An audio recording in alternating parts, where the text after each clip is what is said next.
আসসালামু আলাইকুম সুপ্রিয় দর্শক, শুরুতেই জানিয়ে দেব সর্বশেষ পাওয়া আপডেট তাজা খবর।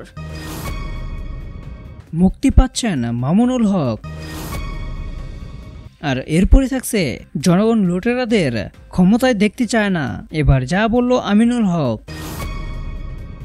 সুপ্রিয় দর্শক, এতক্ষণ শুনছিলেন সংবাদ শিরোনাম, এখন শুনবেন বিস্তারিত। তার আগে কে কোথা থেকে এই ভিডিওটি দেখছেন সেটি নিচে কমেন্ট করে জানিয়ে দিন, আর এই ভিডিওটি আপনার বন্ধুদেরকে শেয়ার করে তাদেরকেও দেখার সুযোগ করে দিন।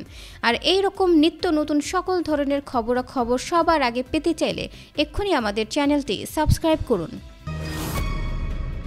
মুক্তি পাচ্ছেন মামুনুল হক। হেফাজতে ইসলাম বাংলাদেশের বিলুপ্ত কমিটির যুগ্ম মহাসচিব মাওলানা মামুনুল হক বৃহস্পতিবার 2 মে রাতেই মুক্তি পাচ্ছেন। তিনি কেরানীগঞ্জ কেন্দ্রীয় কারাগার থেকে মুক্তি পাবেন এমন খবরে সেখানে হেফাজত ইসলাম সহ বিভিন্ন ইসলামী সংগঠনের নেতাকর্মীরা উপস্থিত হয়েছেন। আর এরপরে থাকছে জনগণ লুটেরাদের ক্ষমতায় দেখতে চায় না, এবার যা বলল আমিনুল হক। বিএনপির ক্রীড়া বিষয়ক সম্পাদক ও ঢাকা মহানগর উত্তরের সদস্য সচিব আমিনুল হক বলেছেন, আওয়ামী লীগ সরকার রাষ্ট্রের প্রতিটি প্রতিষ্ঠানকে রাজনীতিকরণের মাধ্যমে পঙ্গু করে ফেলেছে, দুর্নীতিগ্রস্ত করে ফেলেছে। বাংলাদেশের উন্নয়নের নামে আওয়ামী ভোটারবিহীন সরকারের এমপি মন্ত্রীরা লুটপাট করে নিজেদের পকেটের উন্নয়ন করছে। তিনি বলেন, লুটপাটকৃত সেই টাকা নিয়ে কানাডায় বেগমপাড়া সহ অস্ট্রেলিয়া, সিঙ্গাপুর সহ বিশ্বের বিভিন্ন দেশে বাড়ি করছে।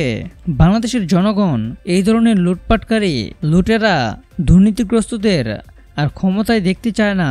আমিনুল হক বলেন, বাংলাদেশের মানুষ আজ মৌলিক অধিকার থেকে বঞ্চিত রয়েছে। মানুষের মৌলিক চাহিদা পূরণ করতে এ সরকার ব্যর্থ হয়েছে।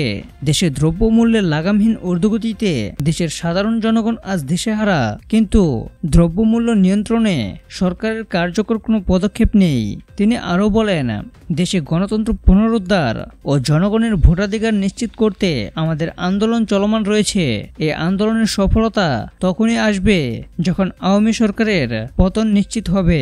এ সময় বাড্ডার ফুজি টাওয়ারের সামনে অনুষ্ঠানে প্রধান অতিথি ছিলেন বিএনপির সিনিয়র যুগ্ম মহাসচিব রুহুল কবির রিজভী, এছাড়া আরও অনেকেই উপস্থিত ছিলেন।